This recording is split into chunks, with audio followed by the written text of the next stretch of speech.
Let us begin by recognizing the grotesque imbalance here.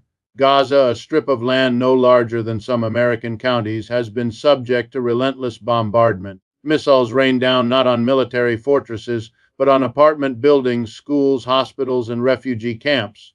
This is not defense, this is devastation. And yet, Israel justifies it under the banner of security.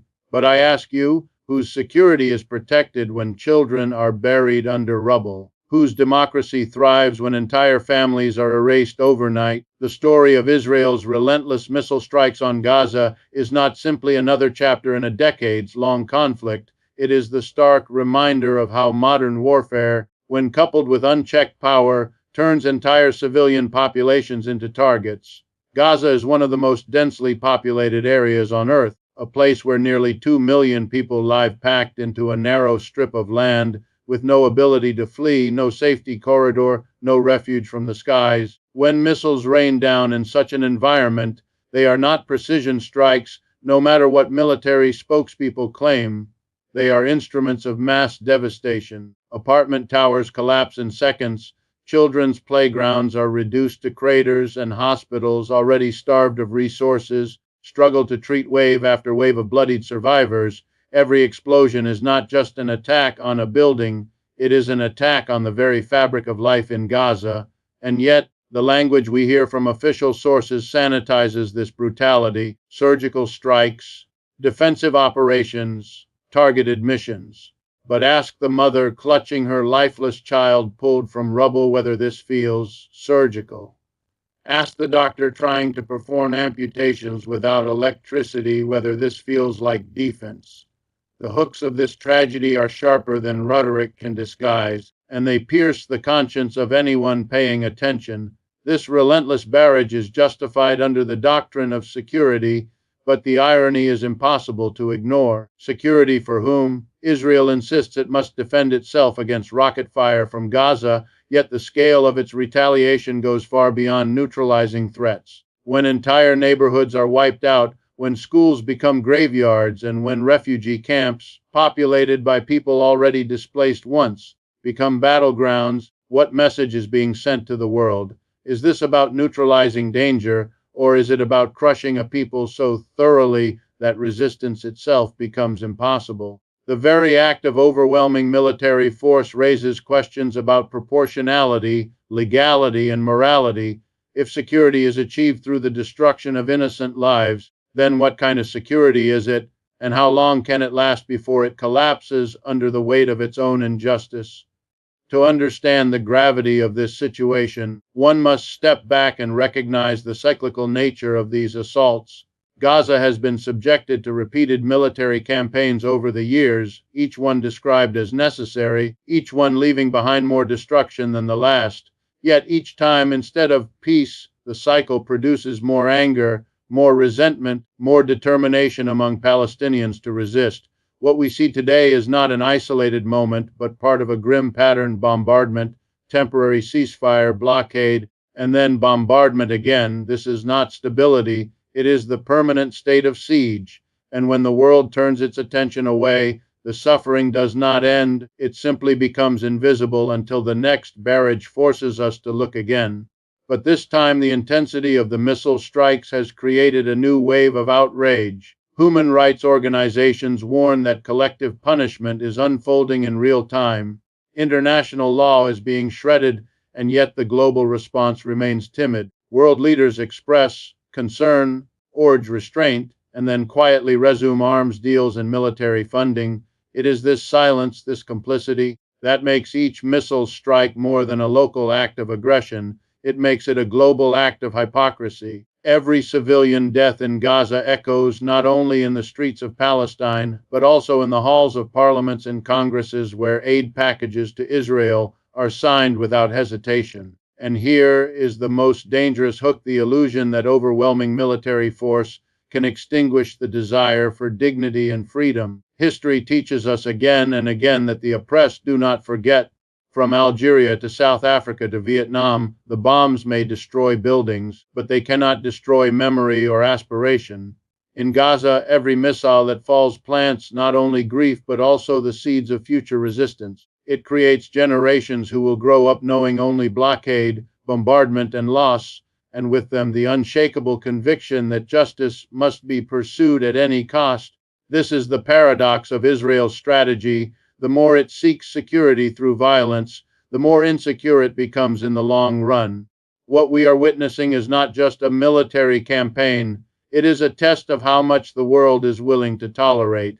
It is a mirror held up to the international community, asking whether we will continue to accept euphemisms over evidence, propaganda over reality, silence over accountability. The relentless missile strikes on Gaza reveal a truth too many prefer to ignore, that in this conflict, power does not bring peace, and might does not create legitimacy. What it creates instead is a cycle of destruction that ensures today's tragedy will become tomorrow's retaliation.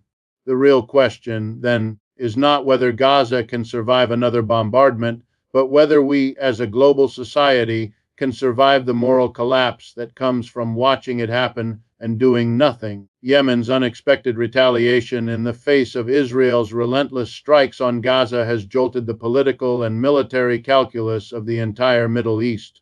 For years, Yemen itself has been depicted as a country too fractured, too devastated by internal war and foreign intervention to meaningfully influence the wider region. And yet, the brutal force of its response demonstrates something far deeper: the capacity of oppressed nations to align themselves with broader struggles, to leverage their own pain into solidarity, and to remind powerful states that no war is contained forever. When Yemen, a nation reeling from famine, blockades, and a catastrophic humanitarian crisis, fires back in the name of Gaza, it is not merely an act of military aggression. It is a political message carved into the battlefield, one that says oppression anywhere will eventually spark resistance everywhere. The symbolism of Yemen's retaliation cannot be overstated. Here is a nation, described by many as on the brink of collapse, showing that it still possesses both the will and the means to retaliate against what it sees as shared injustice. This is not about military parity with Israel. Yemen does not possess the vast arsenals, advanced defense systems, or nuclear backing that Israel does. Instead, it is about disrupting the narrative that Israel's actions are beyond consequence, that it can drown Gaza in missiles without fear of reverberations.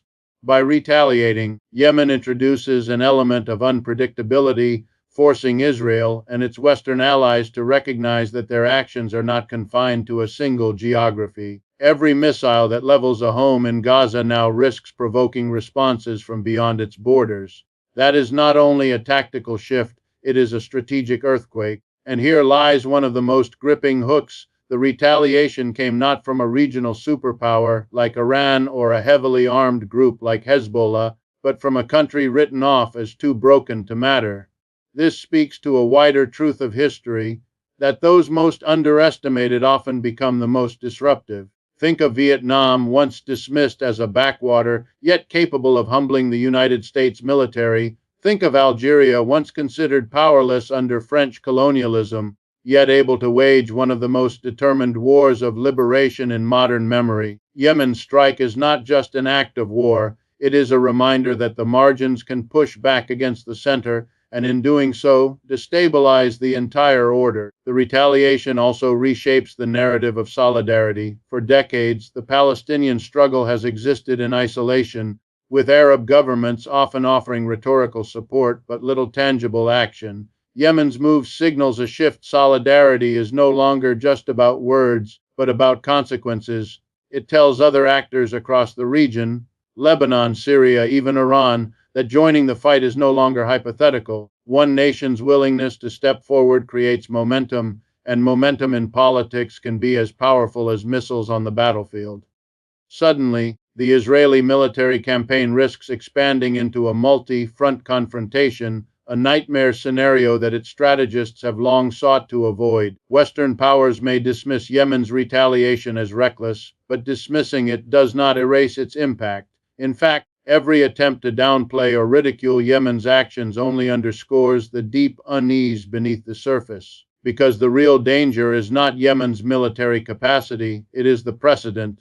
If Yemen can retaliate, so too can others. If Yemen is willing to endure further suffering to stand with Gaza, The question becomes who else is watching, who else is preparing, who else is calculating that silence is no longer an option.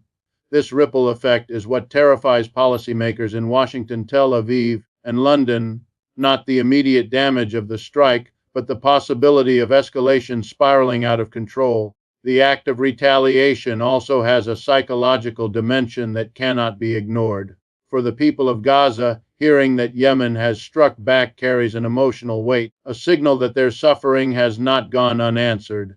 In conflicts defined by asymmetry, morale is as crucial as material strength, and for the people of Israel, and indeed for its government, the realization that bombardments are not occurring in a vacuum, but are provoking outside actors, challenges their assumption of impunity. Every act of retaliation chips away at the illusion of absolute control, exposing the fragility beneath the surface of overwhelming military dominance. Yemen's brutal retaliation stands as a hook pulling us into a broader conversation about the future of the region. If Israel continues to drown Gaza in missiles, how many more actors will feel compelled to respond? How long before what began as another assault on Gaza mutates into a wider regional conflict, drawing in nations that can no longer sit on the sidelines? These questions now hang over every decision, every strike, every retaliation, and the uncomfortable truth is that they will not go away. Yemen has ensured that Gaza is no longer just Gaza.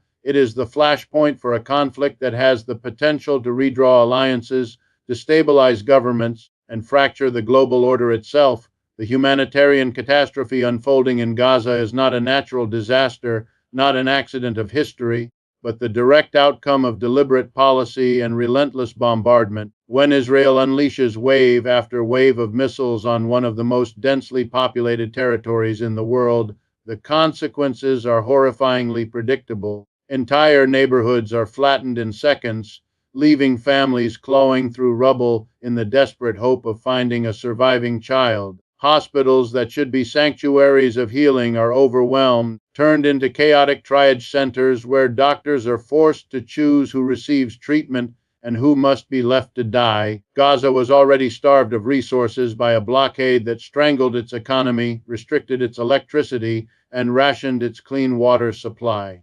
Now, under the rain of missiles, those fragile systems have collapsed altogether. It is not just a war zone, it is a graveyard, a place where life itself is under siege. Statistics alone fail to capture the depth of this catastrophe. Numbers may tell us that thousands are dead, that tens of thousands are wounded, but statistics cannot describe the horror of a father carrying the remains of his children in a plastic bag. They cannot capture the sound of a mother screaming as rescuers pull lifeless bodies from a destroyed school. They cannot convey the haunting silence of an entire family extinguished in one blast, their names added to a growing list of martyrs read out each morning. These are not collateral damages, they are the daily realities of people who have been left with no escape, no shelter, no safe passage. The missiles do not distinguish between a militant and a sleeping infant, and yet official statements insist on the language of precision. The hook here is that the gap between rhetoric and reality has never been wider, and it is tearing apart the moral fabric of international politics. Aid agencies describe Gaza as teetering on the edge of genocide. Supplies of medicine are running out, surgical equipment is exhausted, and international relief workers are denied meaningful access. Children suffer from malnutrition in the very moment that they are also being wounded by explosives. Hospitals run on backup generators that fail under strain, forcing doctors to perform amputations by flashlight. This is the image of humanitarian collapse, a modern society deliberately bombed back into medieval conditions. And yet, the world watches. Statements of deep concern are issued while families are buried alive. Humanitarian law is cited even as it is violated before our eyes. What good is a body of law that no one enforces? What good are international conventions if they cannot protect the most vulnerable from mass suffering? These are the questions that the images from Gaza force us to confront. What makes this catastrophe even more striking is that Gaza has been here before. Each cycle of conflict leaves behind shattered buildings, but also shattered lives, orphans growing into adulthood with trauma embedded into their very being. Psychologists warn of an entire generation growing up with no concept of normalcy, no memory of a life without drones overhead or explosions in the distance. Imagine what it means to be a child in Gaza today, to go to sleep under bombardment, to wake up not knowing if your school will still exist tomorrow, to live with the constant knowledge that survival is a matter of chance. This is not simply a tragedy, it is a calculated destruction of the human spirit, and it ensures that even if the bombing stops, the suffering will endure for decades. The most powerful hook lies in this truth: what is happening in Gaza is not hidden. Unlike wars of the past, this catastrophe is unfolding in real time, broadcast on screens across the globe. The images of destruction, the pleas of survivors, the voices of grieving parents, they reach millions instantly.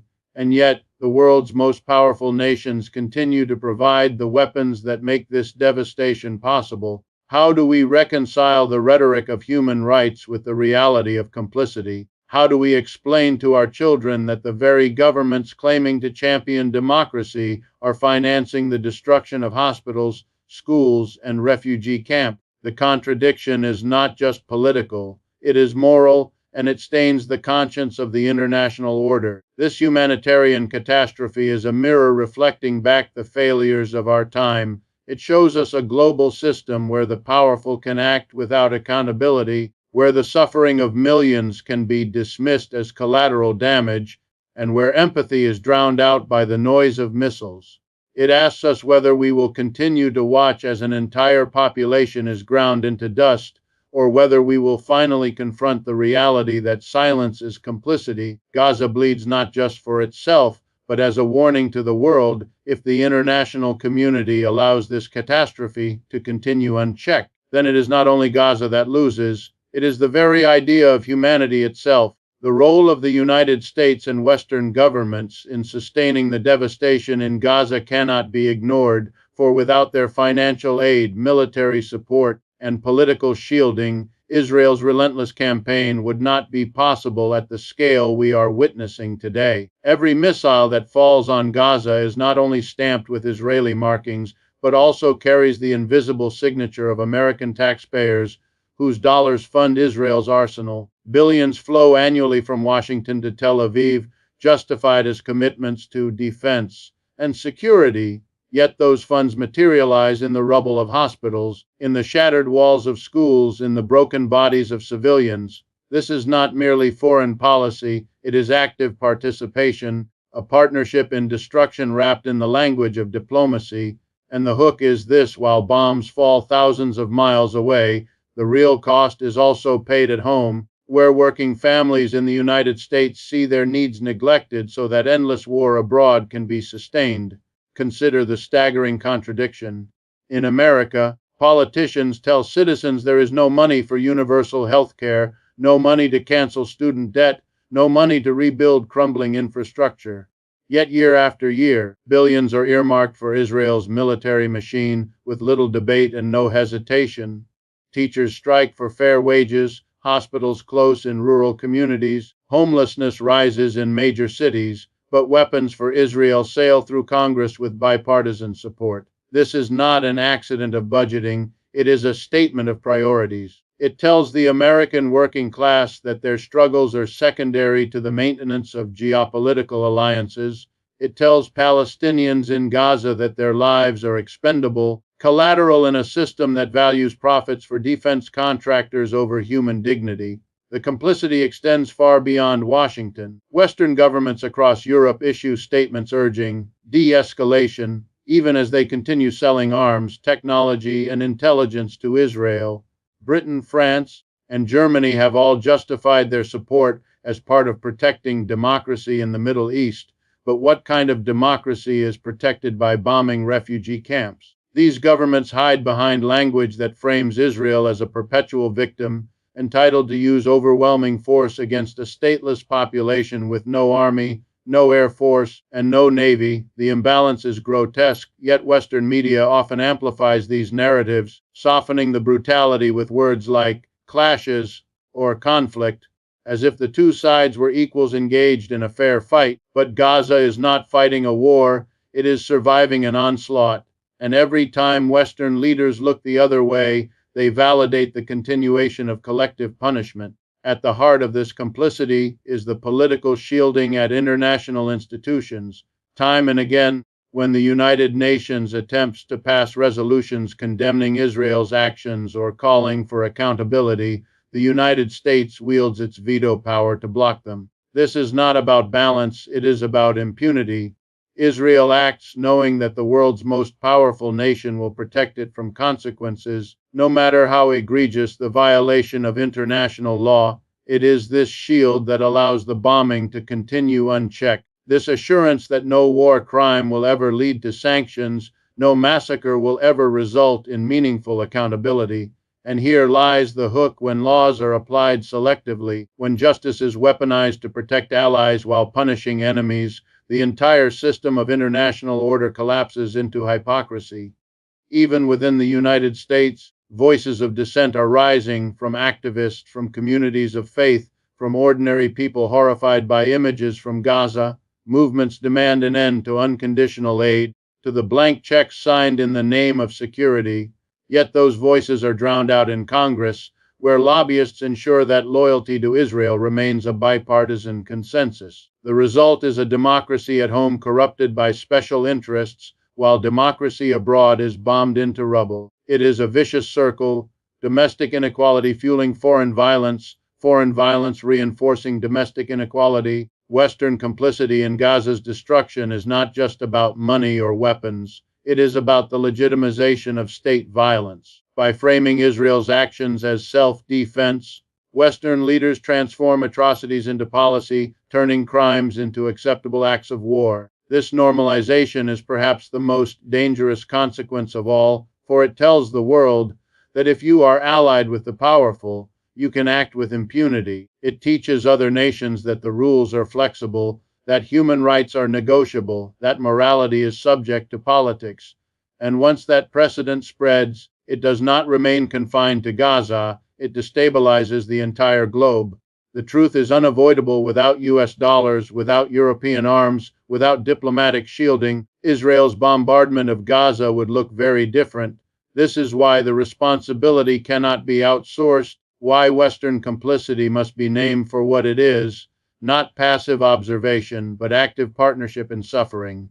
And the hook that should haunt us is this: every bomb that falls on Gaza represents not only a destroyed home, not only a lost life, but also a choice made in Washington, London, Paris, and Berlin. It is a choice to fund destruction instead of compassion, to protect empire instead of humanity, and to preserve injustice instead of peace. The entry of Yemen into this escalating conflict has sharpened the fears of a much broader regional war, a fear that now hangs over every missile strike and every act of retaliation.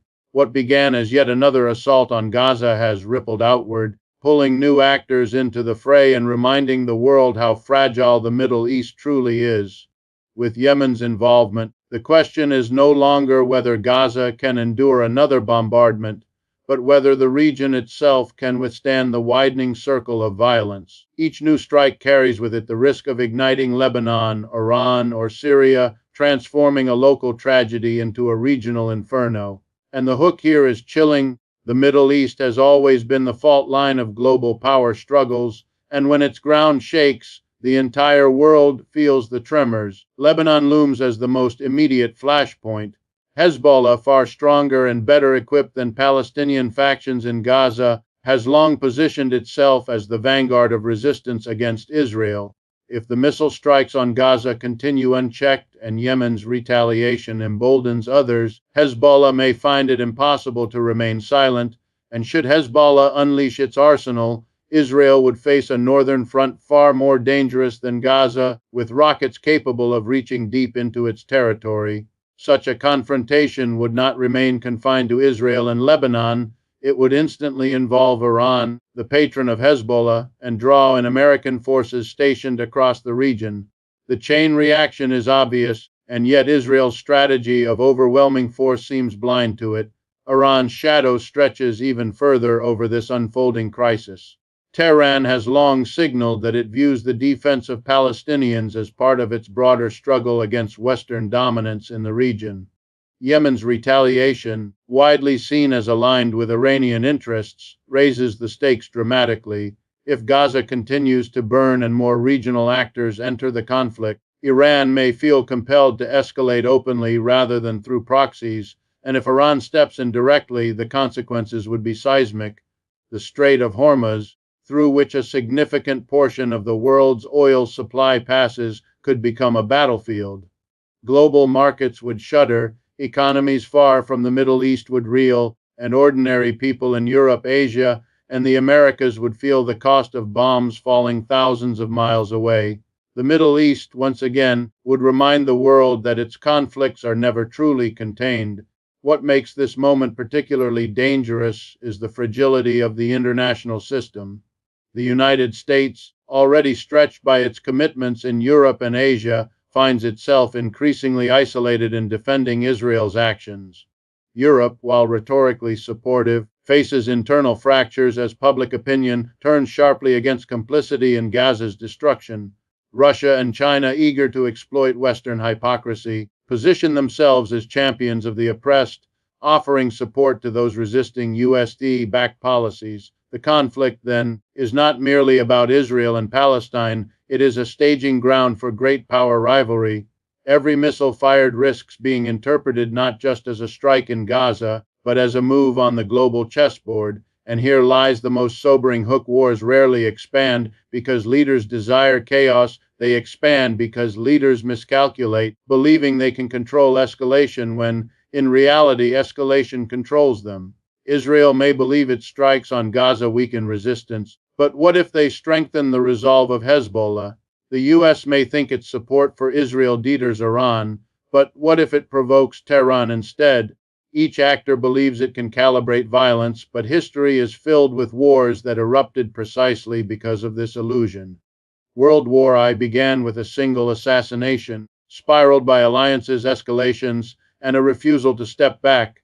The Middle East today bears an uncanny resemblance to that kind of tinderbox. The regional war that now threatens to emerge is not just a military danger, it is a humanitarian catastrophe multiplied. Imagine not only Gaza in ruins, but Beirut under fire, Tehran drawn into conflict, Yemeni ports blockaded further, oil supplies disrupted, and millions more displaced. The refugee crisis that would follow would dwarf anything seen in recent years, flooding neighboring countries already struggling to provide for their people. The global South would bear the brunt, while the global North debates resolutions in international halls that too often yield no action. The fear of escalation is not hypothetical, it is palpable, and it is already shaping calculations. Each new strike, each new retaliation, is a step closer to a war that no one claims to want, but that everyone seems to be walking toward. The most haunting hook is that while leaders speak of security, their actions carve a path toward insecurity, not only for their own nations, but for the entire world.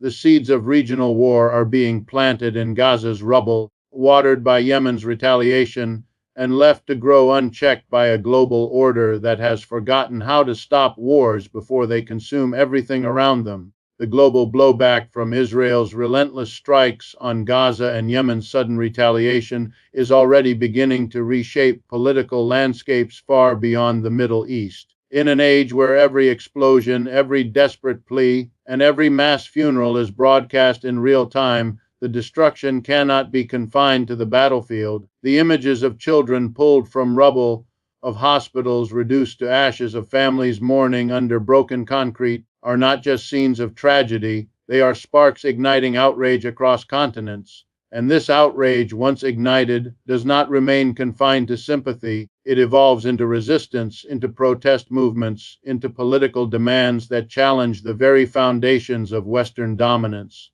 This is the hook that many in Washington, London, and Tel Aviv underestimate, that the war in Gaza may unleash a tide of global resistance more powerful than any missile.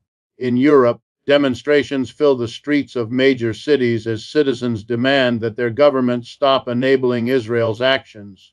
From London to Berlin, from Paris to Madrid, People wave Palestinian flags alongside signs condemning complicity in war crimes. These are not fringe groups, they are mass movements drawing in students, workers, faith leaders, and activists who see in Gaza not only a humanitarian catastrophe, but also a mirror of Western hypocrisy. They ask why their governments cry out for human rights in Ukraine, but fall silent when Gaza burns. They ask why refugees fleeing war in the Middle East are treated as burdens while billions in aid are funneled to sustain wars rather than stop them. These questions are not easily dismissed, and they are forcing cracks into the political fabric of Western societies.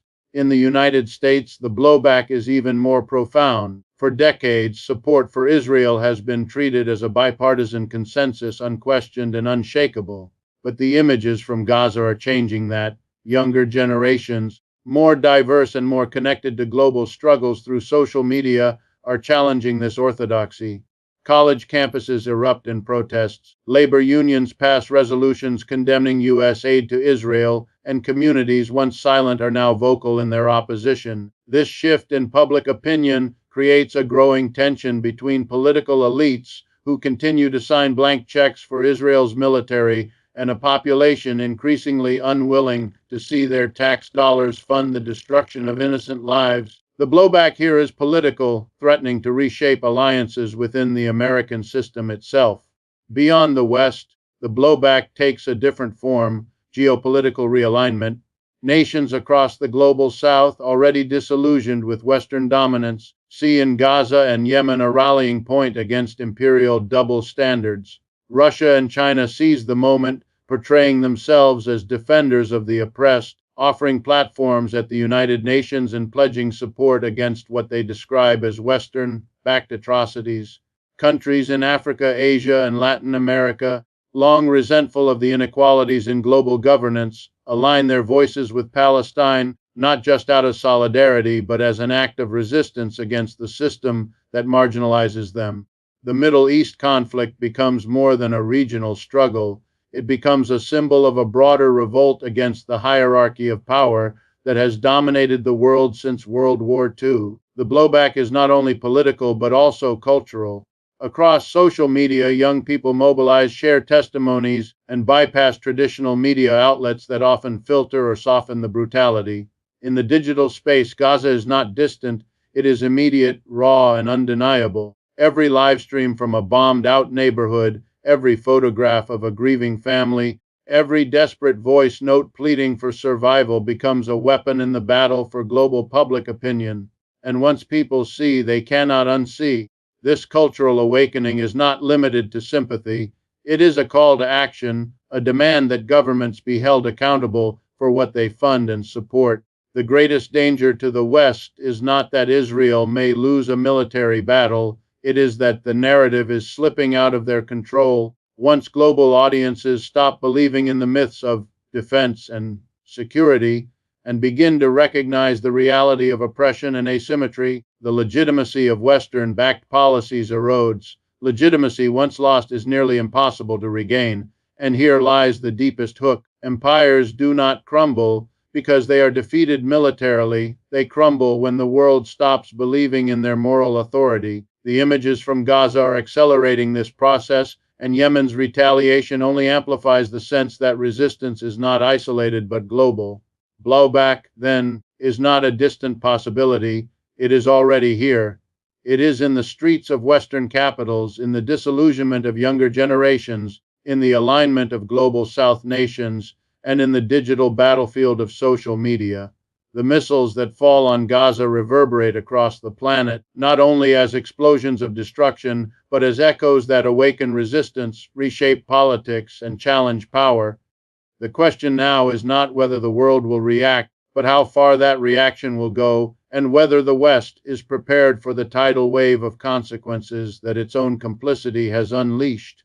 Let me close with this. History will not remember the excuses made by politicians. History will not remember the speeches in parliaments justifying massacres. History will remember the bodies pulled from rubble, the parents burying their children, and the nations that dared to resist, even against impossible odds. The question is, when that history is written, where will we stand? as enablers of destruction, or as voices that demanded something better, something humane, something just. The time to choose, ladies and gentlemen, is not tomorrow, it is not next year, it is now. Thank you.